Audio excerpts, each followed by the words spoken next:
Hey kids, as what usually happens on the PressStart channel, we have a little bit of a change of plans. Don't worry, the video that you guys voted on in the community tab will still be upcoming, but we do have one detour first before we can get there. As any of you who've been around the channel for a while know, every year in October we post a video every single day. And that started with the very first year of the channel. And as any of you who've been around for a while also know, that one particular day of Spooptober, as we've come to know it, is reserved particularly for a story hand-selected by Frankie, because her birthday happens to fall in October. And that very first year, she came out with a bang, selecting a classic, known as The Story of Her Holding an Orange.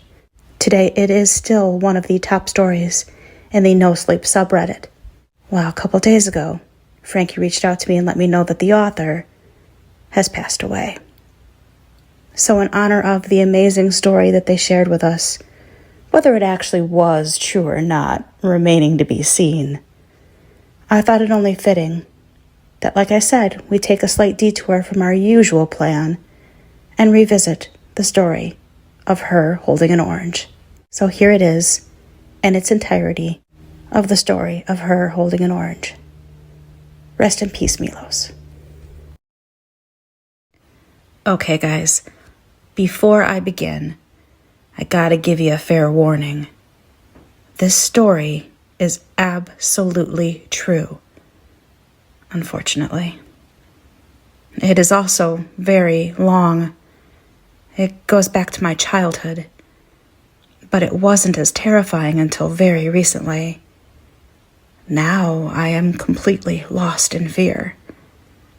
I am an adult man, logical and intelligent, or I'd like to believe so, sitting in my bed, scared shitless right now, goosebumps all over my body, and tears of horror in my eyes. I ask for your help in explaining this fucking horrifying thing.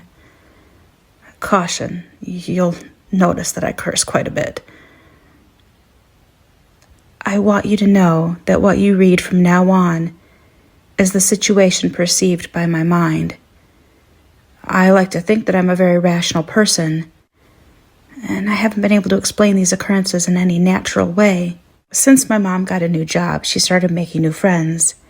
It's common in our country that friends come to each other's houses for a cup of coffee, cake, gossip, and whatnot.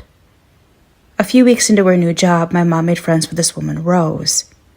She would come maybe twice a week, and they'd sit around the coffee table on her balcony and just talk. One day, when I was 17, I was at the balcony with them. I'm not sure why I was there, but knowing me, I probably ran out of internet hours. Back in the day, we bought internet monthly per hour in my country, and I was bored as fuck. So we're sitting there. They're gossiping about who knows what, and my mom gets up to go get some cake she'd baked recently. I remained sitting at the table with Rose, and that's when my life changed forever. Rose was a good-looking woman.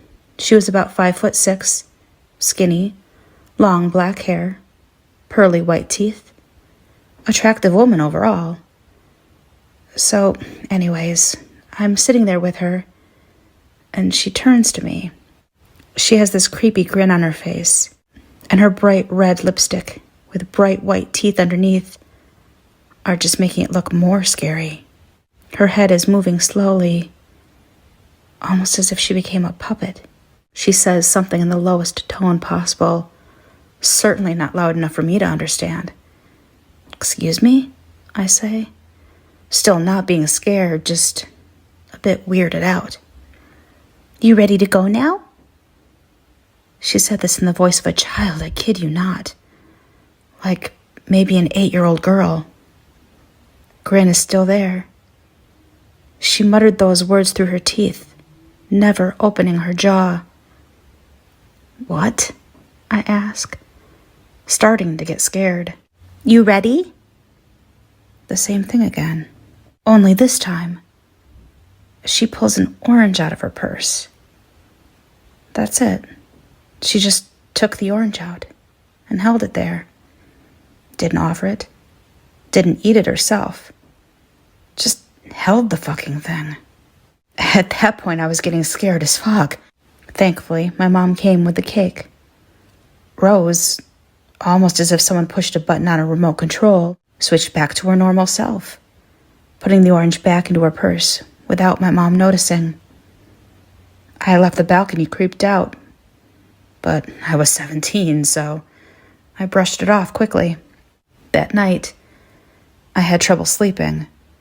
My room is on the first floor, and my window is at maybe 5 inches height, so I kept looking at it, praying not to see some scary monster.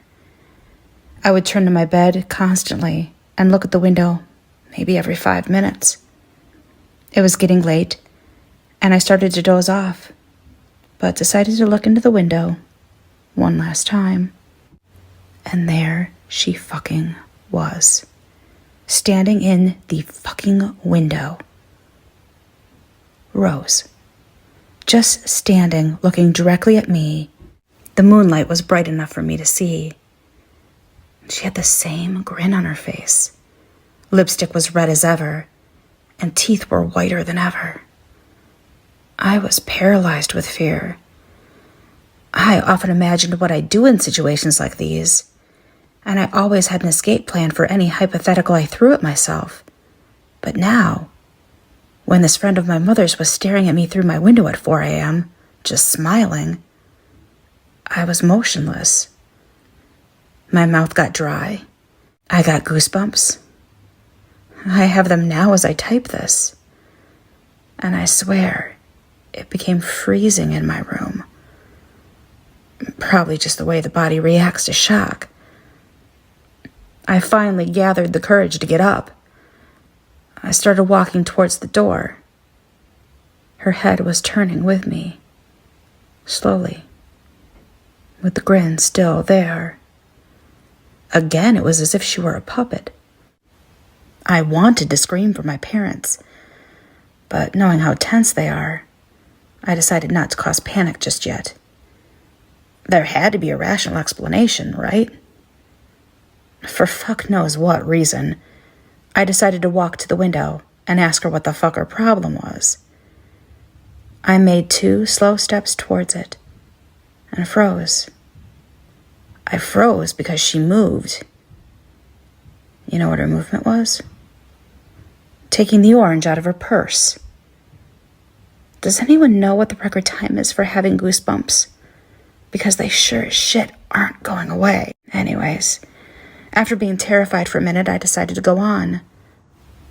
I'm a big guy and figured I'd be able to fight her off if push comes to shove. My windows pull up in order to open. I pull it open maybe some 10 inches and stop. She's not moving, just holding the fucking orange and looking at me with the scariest grin you'll ever see. I stand there. She stands there. Then she starts bending, but every move she makes is so slow, so mechanical. She's bending so she can reach the open part of the window. I'm horrified. She pushes her head through it, just enough space for her head to go through. You go with me now? As she's saying that, in her 8-year-old voice, her hand is making its way through the crack, holding an orange. What do I do? What you to do. Fucking run. I run out of my room, screaming for my dad.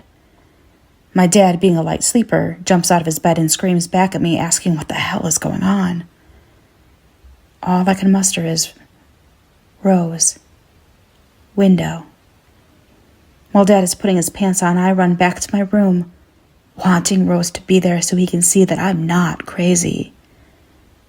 You know how in horror movies, the person you saw is gone by the time witnesses come? Yeah. Well, similar thing happened, except I caught Rose leaving. There's a house some 100 yards away from mine, and it had one of those motion-activated lights. Not a crime back home. I saw the light turn on and a glimpse of Rose disappearing behind that house. By the time Dad ran into my room, she was gone. After much talking, he decided that it was just a nightmare and told me to call him only if someone physically comes into my room. You and your fucking imagination, he said, walking away. Needless to say, I got 0 hours of sleep that night. Nothing happened in the next few months. Rose would still come to visit my mom, but I'd make sure I wasn't there. Fuck that. As in every teenager's life, so many things were happening around me, and I forgot about the Rose incident. Then, one day, I was spending my afternoon browsing internet, years before Reddit, unfortunately. I got pretty hungry, so, as any spoiled child would, I yelled for my room to see if my mom would come. She didn't. Oh well, tough luck. I have to go in the kitchen and make myself a sandwich. The kitchen in our house is connected to the living room, but you can't see the living room until you're at least in the middle of the kitchen. So I open the kitchen and walk in. I freeze. There it is, right there on the kitchen table. An orange. An immediate thought of that creepy night. Rose is here. I'm still motionless in my spot. A few seconds later, I realize how stupid I am for relating a common piece of fruit to a crazy window stalker. So I walk towards the table, wanting to put the orange back in the fruit cabinet. I grab the thing and hear the voice behind me. You will have to come with me soon, you know. Child's voice. It's Rose. I produce some kind of noise resembling a scared pig about to be slaughtered. Lightning fast, I turn around, and there she is, standing in the middle of the living room, just standing there. Same grin on her face, same lipstick on her lips, teeth white as ever. Only she started tilting her head to the left a bit, in slow motion. I remember it as if it happened yesterday. Her long black hair falling down her shoulders, white summer dress, bright red shoes to match her lipstick. I forgot to mention she was very pale. Even in the summer, she seemed not to be friends with the sun. And this added to the creepiness. There's this woman who already scared the shit out of me once, standing alone in the middle of my living room, pale as a ghost. Bright red lipstick and shoes, tilting her head to the side, speaking in a child's voice. And fucking then, she takes an orange out of her purse, takes it out slowly and looks at me as if she wants me to have it, just as my self-defense mode is about to take over and I either run away or tackle the crazy bitch. My mom walks in. I know it didn't happen, but it seemed like my mom brought the light into the room. I released a breath of relief. Rose, of course, went back to her normal self. They were about to go for a walk, and my mom was getting ready in her room while she was pulling her grudge shit on me. Since my parents wouldn't believe anything I was saying about her, I wasn't sure what to do. Only thing I could do at that age is nothing, I suppose. But I swore I'd punch that woman should she ever come close to me again. A year or so had passed without any incidents, and I was getting ready to go to the United States to study in college. Since I was going to play basketball there, I had to prepare for it. I spent summers away from home, working out in a training camp in a town about 40 miles from my city. During the last night of the camp, the last incident happened. My roommate had left the camp the day before, and I had the room to myself. I was very excited about going to America in a few days, and had trouble sleeping. My room had a beautiful balcony. I was on the 3rd floor of the hotel, and since it was warm, I decided to sit in the chair on the balcony for a while. I walked out, sat down, and immediately regretted it. It is really time to come now. I nearly shit myself. I mean, it's been a while since I last heard that voice, but something like that stays with you forever. I turned my head to the right, and Rose was standing on the fence of a balcony of the room next to mine. Mind you, not standing on the balcony or sitting at the table, but standing on the fence. How she was balancing, I don't know. The balcony was at least 50 feet from the ground, and she was holding the orange. The fucking orange. Only this time, the orange seemed to have been somewhat rotten, not nearly as bright as the first 3 times. I was scared that she would attempt to jump over my balcony, as there was only a few feet distance between them. I was also scared she'd die in an attempt to do so, and that I'd be blamed somehow. I had no idea what the fuck was going on. "It really is time, you know." She said it in that childlike voice, never opening her jaw, her teeth forever clenched together, and lipstick the color of fresh blood. She seemed even paler this time, and her head was tilted to the left even more. She wore the red shoes. "What the fuck do you want from me?" I screamed in desperation, angry that this woman is causing me so much distress, but also hoping that someone would hear me and come witness this crazy bitch's harassment. "I only want you to go where you belong." She said that, and again never opened her teeth. She only sprang her hand more towards me, almost offering me that semi-rotten orange. "Fuck you, you crazy bitch." I opened the door to my room, and as I was walking in, I heard, "You will come." I slammed the door, deciding this woman was schizophrenic. I would have probably flipped out more, but I was leaving the continent in a few days, at which point I was safe. Wrong. I know I have a wall of fucking text, but this is the shortest version of these creepy events. I came to the U.S. and have been here for 7 years now. I forgot about the incidents and went on with my life. Only time I ever thought about Rose was when I was talking to my mom, who said that since I left, her friendship with the crazy bitch fell apart. I was glad. The last 7 years were the best of my life. I got a bachelor's and master's degree. I got a wonderful girlfriend. You know, life's good, man. But fucking then, I'm a big technology geek, and I love Apple. Don't shoot me down for this, please. So it was last Friday, September 21st, the release of the iPhone 5. I'm in front of the store with about 50 other people. I'm maybe 15th in line. It's raining. It's cold. I've been there for about 4 hours now. The door's finally open. We start moving in slowly. I look across the street and instantly stop. People run into my back. I can hear complaining, but it's all bouncing off of me. Across the street, I see a woman in a white dress, head tilted, holding something orangish, grin on her face. Lipstick so red I can see it from across the street. I can't move. Someone from far in the back pushes, causing me to fall. While I gather myself, I see the woman disappearing behind the corner. I remain sitting on the ground. It was Rose. It was her, I swear. I sit there for a few minutes, get myself together, and walk in the store. No phones left. I decide to walk across the street. And there it was. At the place where she was standing, now only sits a mushed, terribly rotten orange. That's it.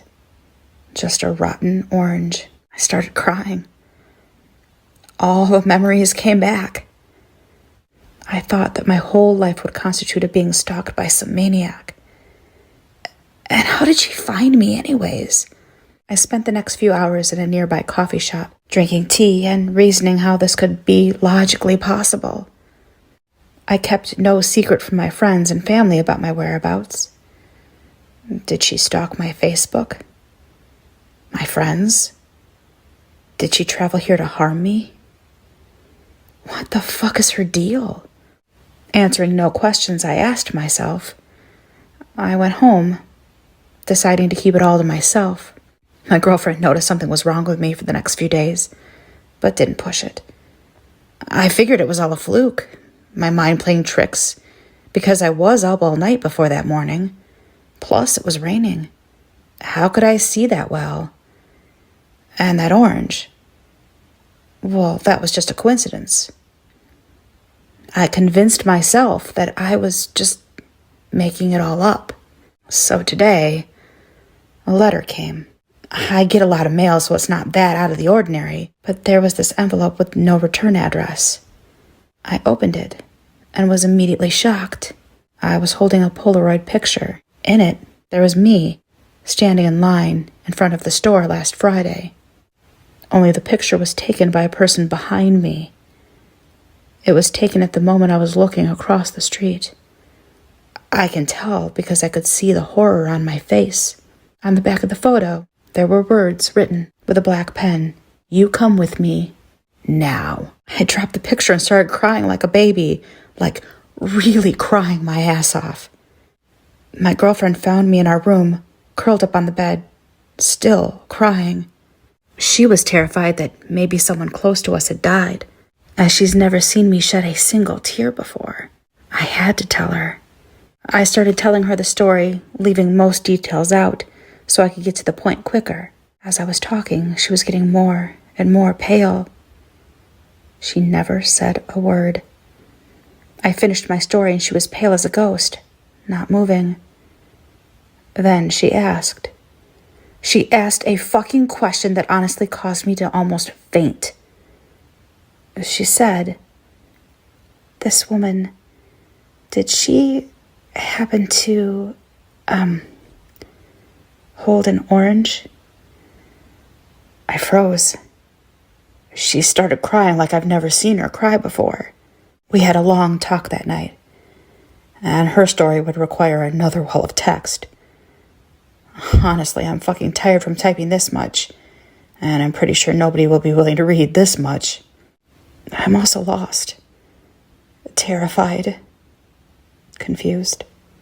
But if someone does read this, I'll write the rest. I'll write in hopes that somebody can offer a solution, an answer maybe. Currently, we are both scared as fuck, not knowing what to do next.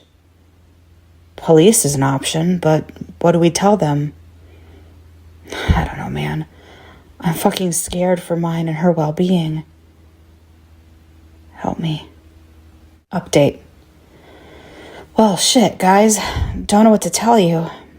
It happened again today, except I didn't see her. Let me give you a quick rundown of events. 9 a.m. I go to the local police station with my girlfriend. We tell them all that we know and show them the Polaroid. Although quite friendly, they say they really can't do much other than maybe file a restraining order against the person who probably, their words, isn't even in the country. They think I mistook her for somebody else, and the picture, well, they said it was probably a prank.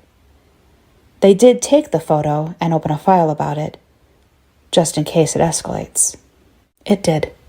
1:00 p.m. We arrived in the town where I had saw her. Went to the location. There was nothing there. Don't know what the hell I expected anyways. And we stayed there for a while. 6:30 p.m. Arriving home. The front door of the house is open, but this is not uncommon as we live with 5 other roommates. We go upstairs to our room. Our room is open. That is unheard of, as we always make sure to lock it. And our landlord is the only other person who has the key. I yell asking if someone is there. No response. Also, no roommates are in the house, it seems. We walk in. We freeze. Our room is decently small, constitutes of 2 queen-size beds put together, and a little dresser. And that's about it. So what did we see? Pillows are all on our dresser, towels on the bed. Our sheet is taken off the bed and put on the floor. It's spread out. In the center of it is an orange, cut in 2 halves, with a little peel next to it. My laptop is facing the door and is playing the same song on repeat. My laptop was turned off before I left, and was also password protected. The song playing is my favorite from childhood, Africa by Toto. My desktop background was changed to one picture from my childhood that I didn't even have on my computer. 7:00 p.m. We call the police. They arrive 15 minutes later. I take about 5 pictures of the mess just before they come. They say they'll start an investigation, but claim that it's still not serious enough for fingerprints and stuff. 8:30 p.m. They leave and tell us to call should anything happen again, and also advise us to stay with friends if possible. We spend the next few hours just talking, man, trying to figure it out. We're exhausted, both mentally and physically. I'm going to Skype with my mom tomorrow to see if she knows anything. I'll type up my girlfriend's story tonight, but may post it in the morning if I don't finish it all in time. I will include the photos I took. I promise you that much. Holy fuck, this shit is happening to me.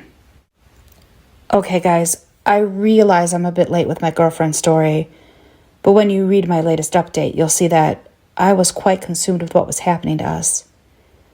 Nothing happened since the incident last night. Police called to check in with us this morning. They still have no clue what's going on, really. So, her story. Let me begin by telling you a bit about us. As I said before, I was born in Bosnia, moved to a nearby country in the Balkans where I grew up. I came to the U.S. over 6 years ago.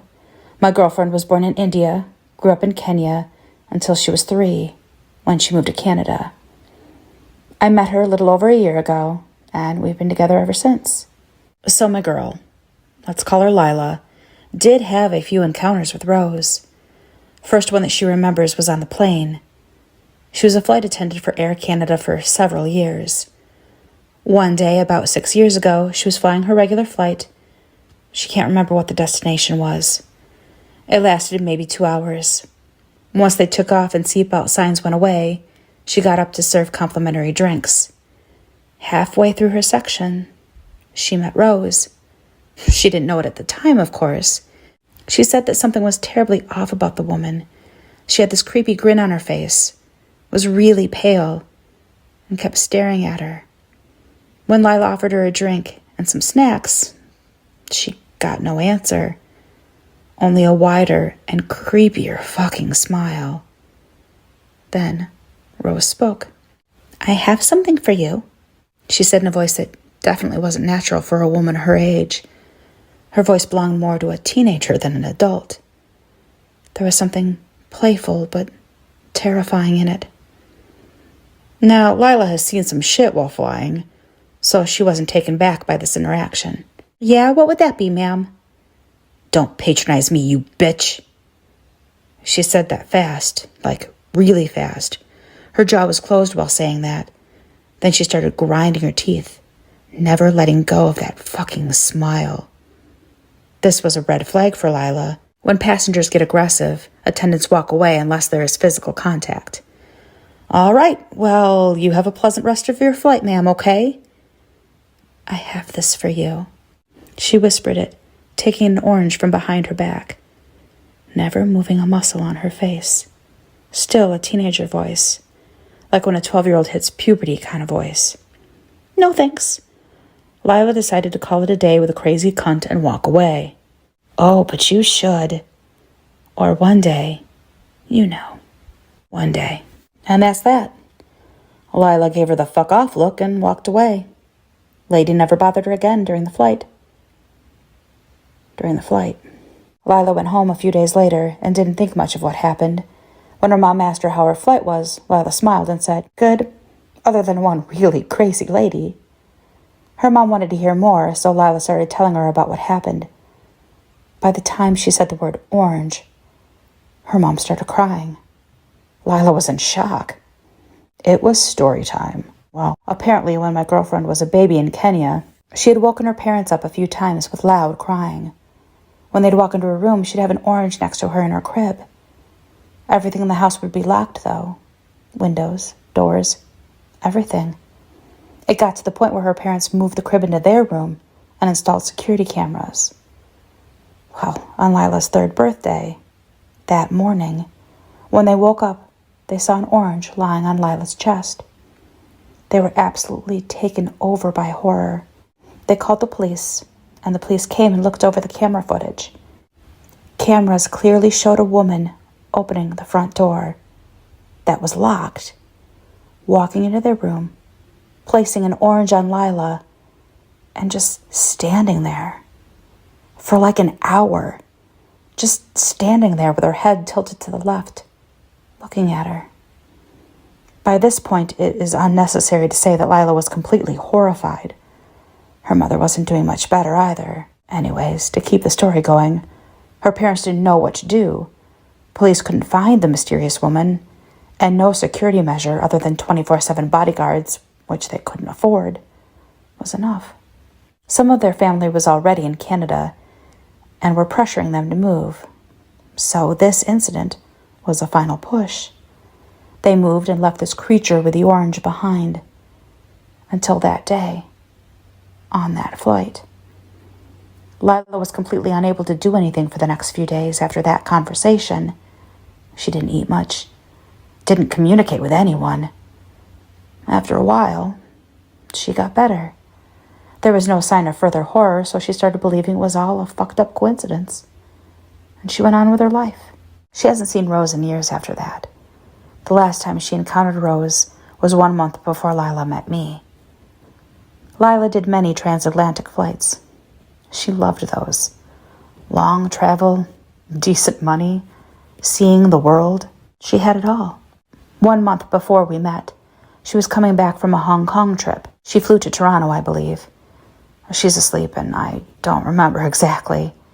I believe it was Toronto, though. The crew had a nice hotel, and everyone had their own room. Lila was on the 3rd floor. She loved drinking at that time and got pretty drunk that night. She passed out at about 1 a.m. At around 4 a.m., she heard a knock on the door. Then another one, and then another one. But they weren't loud or fast knocks. No, they were slow and silent, yet loud enough to wake her drunk ass up. She rolled out of bed, thinking it was one of her equally drunk crew members. Not thinking much, she opened the door, and there she stood. Lila said that the lights in her room were off, but the TV was on. The light from the screen was shining on Rose's face, shining on the grin, shining on the pearly white teeth, bright red lipstick, and a white face paired up with a tilted head. You know how when you're drunk and some scary shit, accidents, cops, etc., happens and you sober the fuck up immediately? Yeah. She just let out this helpless sound of horror. They both stood there. Rose started rocking back and forth. Every time she'd rock back, she'd reveal red shoes hidden underneath her white dress. Her teeth were grinding. Then she pulled out an orange. What do you want from me? Lila begged. Rose kept rocking with a smile. Please, just leave me alone. I don't have anything. You take it. You take it now. He will too. She said that with that same teenager voice. Only a little more playful tone was used this time. Like a happyish child. I don't know if it was her defense mechanism activating, but Lila took the fucking orange and threw it over Rose's head and screamed, Get the fuck out of here and take this shit with you, you freak. That was the last time either of us saw Rose lose her smile. White teeth disappeared underneath the thick red lips. Head went back from a gentle tilt to its natural position. I will see you too soon. She said it in an adult voice. And this voice was scarier than the teenage one, Lila says, because it sounded real. Like a conscious, normal person making a threat. Of course, at that time, Lila didn't know me and had no idea who you two were. She assumed it was her mom. That brings us to today. Yeah, if you read the update from my previous story, you saw that our room was broken into by Rose. Logical assumption. Pictures of the break-in were taken before police came. They'll be up on here today. Some stuff in our room was moved around. We're scared as fuck. Clueless as to what's going on. I'll be Skyping with my mom soon to see if she has any answers. Lila will talk to her mom as well. I'm personally just shocked at these developments. I never believed anything like this was even possible. Quite honestly, if one of you wrote the story here, I wouldn't believe shit you said. And I can't blame you if you don't believe me. But if you have any idea about what this might be, I'm all ears. I assume it's some sort of a cult, but The only thing that fucks with my head is the fact that Rose knew my girlfriend before I did. Everything so far could have been explained in a logical way, but this took it to a super fucking natural level. Were they putting an effort into getting us together? How'd they do that? And more importantly, why? For what possible benefit? Fuck this, man. Fuck this. Hey guys, I promised pictures and updates, so here we go. I will also respond to some questions. So first things first, let me bring you up to speed. We have not had any encounters with Rose since last night's break-in. Police called this morning to check on us and told us to stay careful and call should anything happen. I talked to my mother on Skype, and it was, well, disappointing. She only knew Rose as a normal person. She actually doesn't even remember Rose asking about me much. She never got the hint that Rose may be a crazy cunt. My parents are now really worried. Not sure if they think I'm going crazy or they are legitimately afraid for my well-being. Lila hasn't gotten a hold of her mom at this point. Her mom is in England. We've been talking a lot. We decided that it must be some cult in action since neither of us are believers on the spiritual side. It's hard to explain how Rose would know us both before we met each other. I got tons of personal messages asking me about how we met. That's a good question, and I forgot to include that part in my story. Basically, last summer, I was out with my best friend in a club. The club closes at 1 a.m., and then everyone goes in front of it and sort of chills for a while. We were standing outside when this older man came up to us. He started openly hitting on me, like in a homosexual way. I'm far from homophobic, but this man was persistent. And then I heard Lila's voice. "Hey, baby, what are you doing?" I turned around and saw her sitting at a nearby bench with two of her girlfriends. I realized she was talking to me. The look on her face told me everything. She was saving me from this man. I said, "Excuse me, my girlfriend's waiting," and walked away and sat with Lila. He came after me. Lila and I had an immediate chemistry. Man didn't believe us that we were together and kept asking questions about us. But Lila and I played off each other so well that he finally decided we were telling the truth. And he left. We kissed that night. She was visiting the town for only 2 days, but promised to come back and see me. And she did, 2 weeks later. We've been together since. I realized that some may suggest that the man was a part of the cult and tried to force us onto each other. But it still took free will from both of us to do what we did, so I doubt the possibility of that conspiracy. Lila's in a bad mental shape right now. She's terrified and jumps at every little noise. I don't know how to help. I'm scared myself, but I'm trying to appear strong for her. Some of you have suggested the story is fake. I will say this. I am fully aware of how incredible this all sounds. And this is exactly why I posted it here. Many of you helped with advice and kind words, and I thank you guys. Others that don't believe me, you can view the story as a piece of shitty fiction. I never said it'd be good. Just true. If you guys feel the story of my baptism may have something to do with this, I'll find time to write it. Although I have to note, you are an impatient bunch. Please realize that we are going through a lot right now. Thanks. Some updates regarding the pictures I'm posting here. So, I snapped a few pics before the police came. Also, after they left, and left the orange, I noticed something engraved written on the peel. I took a photo of that too. Bottom word I was able to decipher, it says OTVORI, which means open in my language. Top word, I can't tell what it is. I don't know what to do with the orange. I still have it. I'll throw it out soon. Enough bullshitting. Picture 1 is of our staircase leading to the room. Picture 2 is the view from the door of our room. Picture 3 is a close-up of oranges. Picture 4 is a closer look at the oranges. Notice the peel. Picture 5 is another blow-up of the fucking thing. Picture 6 is of the message written engraved in the peel. Picture 7, as I said, someone changed it to the picture from my childhood that I didn't have on my laptop. If anyone can make any sense of this, I'd appreciate any help at this point. The Polaroid picture is at the police station, but the cop I know told me that if nothing happens within a few days, I'd be able to at least come and make a copy of it if I really wanted to. That's all for now. Edit. I blurred out part of the last image to protect my privacy. It was revealing my name. Kind Redditor discovered it and messaged me. So, here's another update. Also, do I update on these posts or create new ones?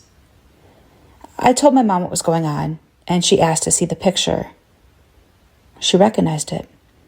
The woman in the picture is her friend from when I was a child, and the kid in the picture is her son. She doesn't know where the pic came from, or that it was ever taken for that matter. My mom said she spoke to my grandma who still lives in Bosnia, and my grandma seems to know something.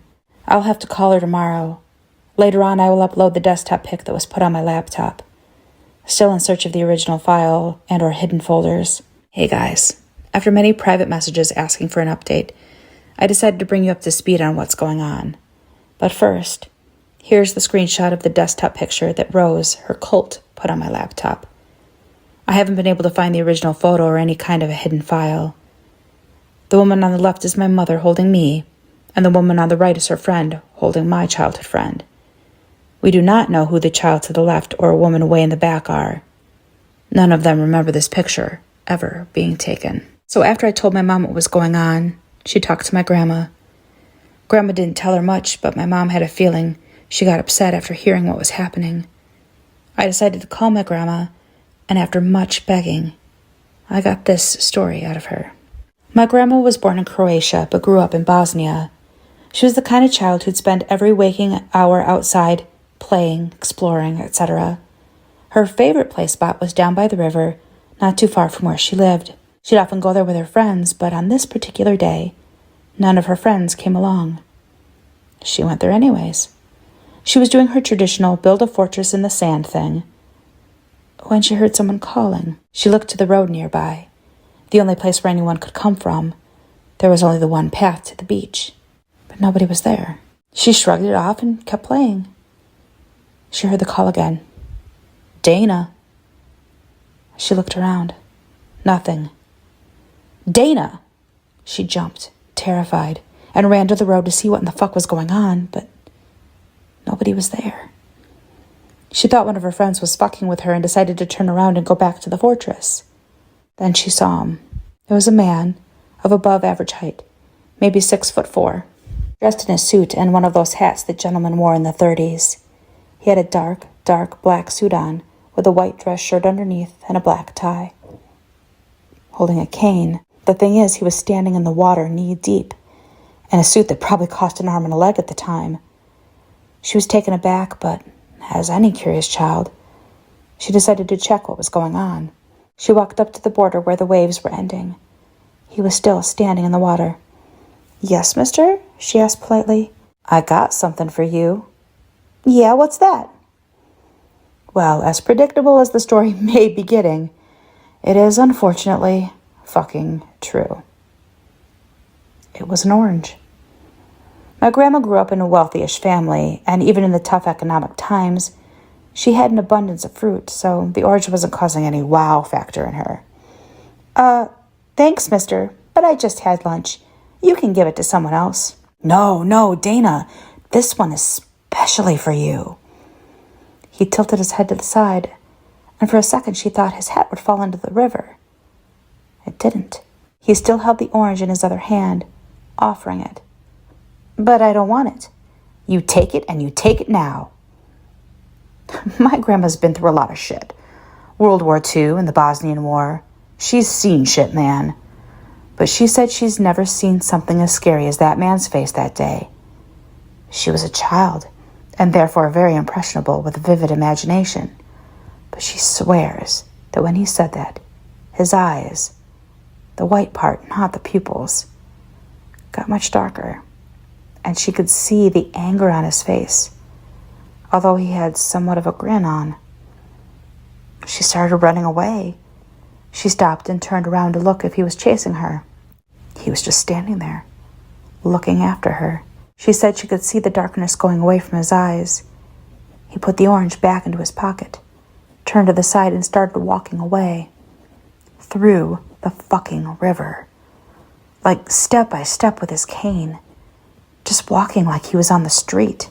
My grandma was scared for a while. But after a few years, he was just a memory that was rarely recalled. My grandma gave birth to my mom in 1952. It was a happy day because my mom was her first child. Birth went fairly easily, but she was kept in the hospital for a few days. The last night before she was released, the man in the black suit came back.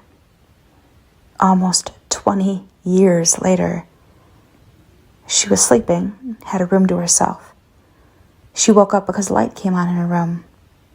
In scary movies, you hear the noise, but there's nobody there. Then suddenly they jump you from behind.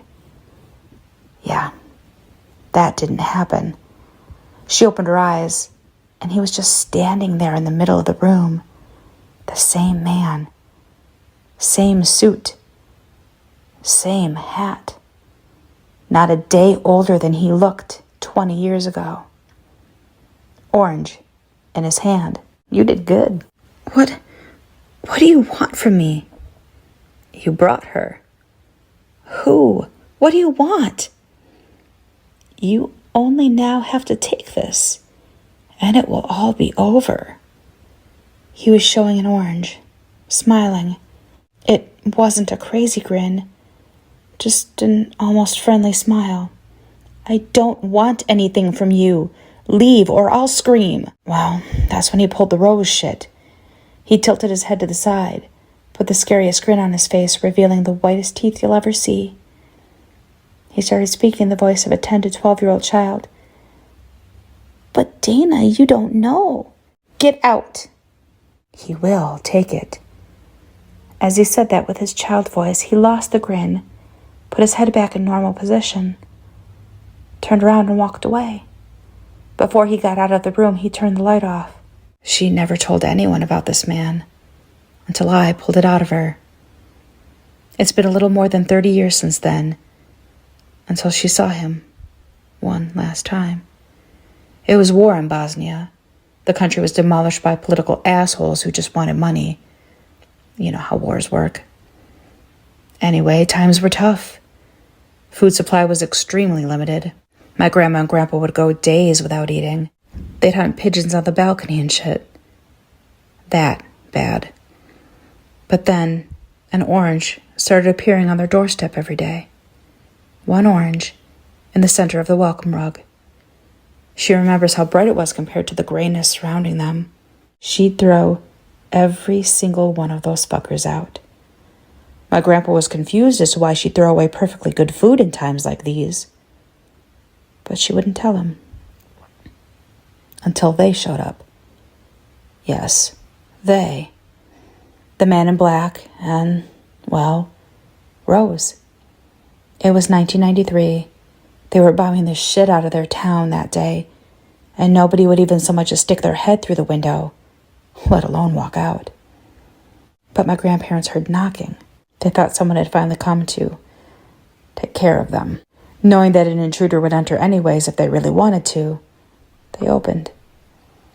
On their left, the same man was standing.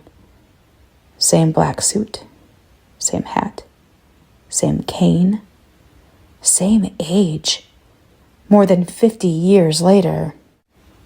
Next to him was a woman in red shoes, white dress, long black hair, extremely pale skin color, and lipstick so bright it would make you nostalgic for the grayness of wartime. She had her head tilted too, smiling ear to ear. "Hello, Dana." She spoke in a voice my grandmother says could only belong to a very, very young girl. "What the fuck is this?" my grandpa asked. Immediately, both of these, I still call them people's, faces lost their grins and looked at my grandpa. "You may want to be silent." Rose spoke in her original adult voice, or what my grandma assumes would be her natural voice. My grandpa had been shot at, tortured, starved, but he never felt fear like that. He lost his voice and shut the hell up. Their grins returned, head tilted, Teeth popped out shiny as ever. "Where is he?" Rose asked in her childish version of a voice. "Who? What do you want from us? We have nothing." "Don't do this. Just tell us where." Seemed like Rose was losing patience. "But who?" "Your grandson." Her eyes pierced into my grandmother's soul. She felt blood freeze in her veins. He is not here. He's in Montenegro." She thought that whoever these people are, they'd give up once they found that her grandson, presumably me, had moved away, hundreds of miles away. They produced even wider smiles, if that was actually possible. They turned around almost synchronized and walked away. My grandparents watched them leave over the balcony. Bullets were flying around, bombs falling everywhere. And they were just walking down the street with no fucks given, heads still tilted. I could see them smiling. So I'll be the first to call it bullshit. Bullshit, bullshit, bullshit. This is becoming a fairy tale. This ain't happening, man. Yeah, I'm with you. Had I read it here or anywhere else, I'd enjoy the story than tell OP to go fuck himself for trying to convince me that this shit is real. But this shit is real. I have no logical explanation for it. Are they a cult? Maybe. Why don't they age? Why are they everywhere? Why are they following everyone I know? Fuck me if I know. I have become almost indifferent to what's going on with me. Since my first story, so much shit has happened and was discovered that I became dulled down to the point of almost not giving a fuck. Put that attitude together with the fact that nothing happened until yesterday to us since Rose's break-in, and you have one dude who doesn't give a shit anymore. I suppose everyone reaches that point at some time. Maybe it's a defense mechanism. Anyways, yesterday, Wednesday, I had a day off from work. My girlfriend decided that she wanted to get away from everything for a while. She went to a friend's house in our town for a few days. I like to alleviate my stress by working out. I had the day off and wanted to do a bit more than just lift weights, so I decided to go on a long bike ride. 50 miles to the next city. It was really cloudy in the morning, so I decided to take nothing with me but a couple of bucks for the bus ride back. Also, AT&T sent me an iPhone 5, and I definitely didn't want to take that if it was going to rain. So I went on the bike trip with nothing but my truck and a few dollars. About 30 miles into the trip, I got on this bike trail that led almost to the end of my destination. It's a 22-mile trail. I did this trip once in July, and the place was packed. Hundreds of fucking cyclists everywhere. I could barely move. This time, the trail looked deserted. Nobody on it. And weather became shittier and shittier.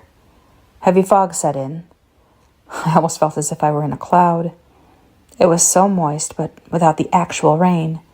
My shirt was dripping with water and visibility was shit, but I decided to keep going. A few miles into the trail, I started noticing benches on the side. Something I hadn't noticed before. Cool idea since the road is long, and I guess you need a break sometimes. I kept riding, though. Visibility was at 15 feet at best. About 7 miles into the track, I thought I heard laughing. I squeezed my brakes and slid for a few feet. I listened. Nothing. Well, I know what you think. And you're right. I'm a fucking idiot. Going for a long trip on a secluded track when I have some crazy cunt following me? Plot of a cliche horror movie. I know, and I regret doing what I did, but my reasoning was that nobody ever physically attacked me, so the worst case scenario would be I'm offered another fucking orange. I got back on the bike, did a few pedal strokes, and heard the laughing again. It was coming from ahead. Fuck it, I'm biking through. The fog decided to have mercy on me and increase the area of visibility to about 25 feet. That's when I saw someone sitting on the bench ahead. I lied to myself, saying that it's normal for a biker to sit on the side and rest. That's what it is, probably. Right? You and I both know that no. It wasn't a biker sitting there. It was a man. He wore a black suit. No head or cane, though, so I felt a little better. I switched my shit into highest gear and started pedaling Armstrong style. As I was passing him, he started laughing again. There was nothing around him. No newspapers, no phone, no bike.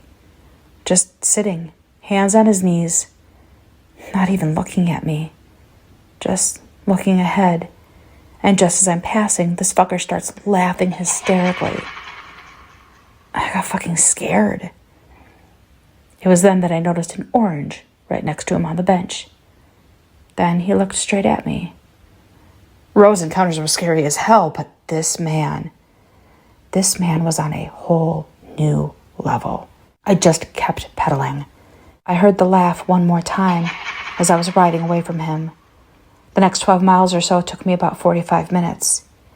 In other words, I wasn't slowing down. I got to the town where I wanted to catch a bus, and another shock was waiting for me. I arrived at the bus station at 4:10 p.m. The last bus was leaving at 4:30. The way these schedules work, this bus would take me to a small town at the beginning of that trail where I'd catch another bus home. Well, I come to the bus station, and I see that the bus only has 2 bike racks, and they're both taken. Yep. Let's cut the artistic description shit and jump to the point. Driver said it was against the rules to put a bike inside the bus. It was the last bus, and if I wanted to go back home that night, I'd have to bike to the other town and arrive before 7 p.m. when the last bus for my place leaves. I had 2.5 hours to do 20 miles. Either that or spend the night there. I only had $10 on me, so yeah. Bike back, you stupid shit. And good luck with that laughing man on the trail. I wish I could tell you that I persuaded the driver to let me in. I wish I'd stayed there that night. Could have maybe tried to pay for the hotel by giving them my credit card number. Could have tried. No. I decided to bike, and I got what I deserved. 2 miles into the trail, I saw something on the ground about 20 feet ahead. I remember thinking how clean they kept this track, so it was strange that the trash would just be so obviously laying around. I slowed down. It was a G.I. Joe action soldier toy. Looked pretty new. Oh well, some kid dropped it while biking with his family. Keep pedaling, son. A mile later, another object ahead. A basketball. I stop. I pick it up. I drop it. Eyes full of tears. When I was in about 8th grade, there was a basketball 3-on-3 tournament in my school. I was so excited for that shit, man. I gathered the best team I could find. If we'd win, we'd go to an even bigger tournament and maybe win some money. We arrived at the court and realized that only 2 teams signed up in our age category. We were full of joy because that meant that even if we lost, we'd win some kind of award. We lost. Well, actually got destroyed by the other kids. But since we ended in 2nd place, we got a $50 gift card each for a store equivalent to a Foot Locker here. We all ran to that place. My friends all picked shoes and jerseys, and I picked this basketball. It was so unique. It was painted like a chessboard, 64 squares, 32 black and 32 white. They called me crazy for spending my gift card on it, but I loved it. At least for a few days, until I realized that the colors on it gave me a headache when it spun, and that the designers of this ball were stupid assholes. So I threw it in the river when I crossed one of the bridges near my house. And now I was holding that same ball 5,000 miles away from home in the middle of the woods on some bike trail that only I knew I'd be crossing that day. I froze, dropped the ball, and I just wanted to yell. You get mad at some point, you know. You get mad that your life isn't as normal as other people's. Why can't I worry about shit like whether my NFL team is going to the playoffs or whether I'm going to get a raise? Why do I have to go through this? What did I do? Well, I could contemplate about life, or I could get the fuck out of these woods and try to catch that bus. I chose the latter, so I kept biking carefully. After a few miles, another thing. A page out of a newspaper. It got wet from a light drizzle. I picked it up. It was an article about me when I came to the U.S. The school I played ball for published an article about my life in their paper. And there it was, in my hands. I dropped that shit and decided not to stop anymore. I biked by a bike I owned when I was living in Bosnia. I biked by my old Iron Maiden shirt and by a picture of my family in a broken frame. I biked by a dead cat that was identical to the cat I had when I was 15. The faster I biked, the items from my life became more and more common on the road. At this point, my story is becoming more unbelievable than any cheesy movie you've seen. Feel free to express all your disbelief. Call me a liar. I would. I would call bullshit 3 stories ago. I wish I was fucking with y'all. I wish I was doing this for entertainment. I'm doing this to get help, advice, to set my mind at ease. At least for a minute. So I'm flying down the trail. About 2 more miles and I am out of these woods of hell. It's getting dark. Dark and more foggy. And fucking then, I hear the laugh. Only this time, it's a child. Or not. I slow down, scared of what's coming. I see a silhouette sitting on the bench ahead. The same bench where the man was. Laughing again. Not the kind where some criminal mastermind laughs at the evilness of his plan. A playful laugh. I guess you'd call it a giggle. Only it's not a child. It's a woman sitting there. She's dressed in white. It's Rose. I pressed my brakes so hard I was surprised I didn't fly over the wheel. She was sitting there, legs crossed, looking straight ahead of me, not at me, and laughing. Then she turned towards me, tilted her head, smiled with the many times described grin, and said, "Sit." This was the first time I got scared to the point that my extremities gave up for a second. Other encounters with her, I was in my home, or at least in somewhat of a safe place. This was in the woods. And as I type this, I realize even more how fucking stupid it was of me to embark on this trip at a time like this. Maybe subconsciously I wanted to meet her again. Meet her and bring an end to it. I regained some courage and got off the bike. I put the bike down slowly and noticed a photo of me and my first girlfriend laying on the road. It was wet and looked burnt. Fuck, if I'm stopping now, I'm gonna talk to her. I walked over. She was still smiling, not moving at all. "Sit," in my language, in a child's voice. "No." "You've been a very stubborn boy, Milos." "I am not a boy. I don't want to have anything with you people. Why can't you leave me the fuck alone? What do you want from me?" It felt liberating to be able to express all of the frustration and scream at the cunt that caused my girlfriend and me so much pain. "No need to yell, Milos." "No, there is a need to yell. You're fucking with my life." "I only want you to come with me." "First, tell me what you want, and then I'll decide." She took an orange sitting next to her and offered it to me. "It is not your decision to make." Her voice changed to a more adult one, but still not appropriate for a woman her age. "It's my life, you fucking bitch." She lost her smile. "You know, Milos, all this goes far back. You have no power over this. You will come." She yelled that word. Will. Like yelled it at me.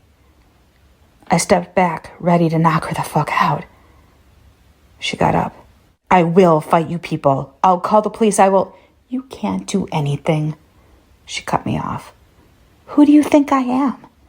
You think the police can help you? You think your friends can help you? What the fuck are you, a cult? You want me as a sacrifice?" She started laughing. She laughed while never closing her eyes, never taking them off of me. "You silly boy." Her voice switched to a child's version again. "You have so much to learn about us. She stepped towards me. At that point, I honestly believed I was dealing with something other than a human being. I will admit, after I got home and cooled down and thought logically, I went back to my theory of it being a cult. But at that moment, right then, I believed I was encountering something else. I will ask for help from others then, I said, not knowing what I even meant. Church, maybe? She said that in a way like a child is imitating your voice just to irritate you. You think your gods will save you? Ask your priest about me. Ask and then decide. I had no idea what the fuck she was talking about, but I decided I'd had enough. It was time to run. At that same moment, she stepped back, sat back down, and started looking at the orange. I ran back to my bike, got on it, and started pedaling like the devil himself was behind me. As I passed her, she started laughing uncontrollably, still looking at the orange. I got on the bus at the last moment. I was a wreck during the ride, and when I got home, I called the guy from the police station, told him what happened, and he said he'd contact the local police and ask them to go check the trail out. I expect nothing. I spent the whole day thinking about what happened. How could them get all my stuff that I'm sure didn't exist anymore? Was that really the same cat I had 12 years ago? How? And what did she mean by ask my priest? So many questions and exactly zero fucking answers. I'm mentally drained. I didn't tell my girlfriend about this because this would probably cause her to have a nervous breakdown. Might have one myself. I am a broken man tormented by something I'm not familiar with. I am lost. Okay, guys, a lot has happened since the last time I checked in. A lot of you messaged me asking if I was doing okay. Some of you even went as far as sending me your phone numbers and really reaching out. I thank you for that. We have not encountered Rose since that last time. Also, we've decided to move. I got a decent job on the south of the U.S., and we thought it'd be a good idea to get out of here. Any Atlanta folks, holla at me. My father did go see the priest who baptized me, and the story actually became more convoluted, if you can call it that.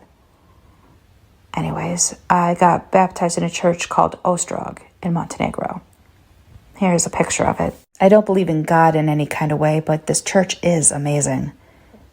It was built a long time ago, when the Turkish Empire came to take over. People took it stone by stone and moved it up the mountain where the Turks couldn't reach it. It is a magnificent building. Many people of different religions, including Muslims and Buddhists, come to that church in search of spiritual help. That is the only place I've ever felt something more than just my non-believer reality. So when I was 6, my dad decided to baptize me there. Neither of my parents are particularly religious, but my dad follows traditions, and baptizing kids is one of them. He decided that my baptism should be performed at the most famous church in Balkans, Ostrog. You had to schedule it, and demand was so high that I was going to do it with other kids as a part of a group baptism. When we arrived there, and disappointment awaited, at least for my dad, I couldn't give any less fucks. At the entrance of the church, the priest stopped me. You can't go in. He physically stopped me with his hand. Priests in our country wear long black robes and rock long beards. So I was standing there being held by this Batman-looking dude. My dad jumped in front of me and asked what the problem was. You, my child, talking to my dad. I know you. I baptized you. I can tell. He did baptize him 20 years ago or so. But your son, he cannot go in here. And why is that? My dad asked, shocked. I can't really tell you, but it is better for all of us if he went elsewhere. But why? Son, please, leave. But remember this, don't dare not baptize him. You have to. I don't understand. Nor will you ever. Just do it. So my dad took my hand and walked away, not knowing what the fuck was going on. On our way home, he was trying to figure out what happened. He thought that maybe I messed something up, like peed behind the church or something, which sounded like my kind of thing, but I didn't do it. When we got home, we got a phone call. It was from that priest. He wanted us to come back. Right away. It was a 35-minute ride back. My dad and I were more confused than ever. We arrived at the church and all the previous baptisms had been performed already. It was only the three of us there. I decided to baptize your son, despite... Despite what? My dad asked curiously. I could not tell you, but it is important we do this fast. So we did. I walked in a circle and he went on with his prayers, spraying holy water on me.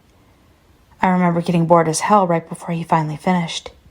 He told us to go away and not come back unless something out of the ordinary happened to me. My dad was just glad we got it done. That was 20 years ago. My dad went back there a few days ago. The priest was still alive, although retired. He still lived on church grounds. It took some talking into and donations for him to speak up. I got baptized on February 13th, 1992. On the night before my baptism, the priest was handling his sheep. Back in the day, priests raised sheep and cows and lived mostly off of that. That was when he saw a figure in the dark. It was strange for someone to stand there that late at night, especially because visits were over and all the clerical staff was already in their designated housing. Hey, who is that? The priest yelled. Come, Father, a woman's voice spoke calmly. The priest explained that from time to time he'd get visits from desperate people, begging for blessings or shelter. So he went ahead to see what the woman wanted. He said that when he came there, he saw a woman in white, standing, not moving. She was standing among the sheep, but they formed a circle around her, almost like a safe distance. The priest claims that he immediately felt something unholy. What do you want? He asked in a defensive, aggressive voice. At that point, he knew it wasn't a peaceful visitor he was talking to. Tomorrow you will encounter a boy, just like any other. His name will be Milos. You won't baptize him.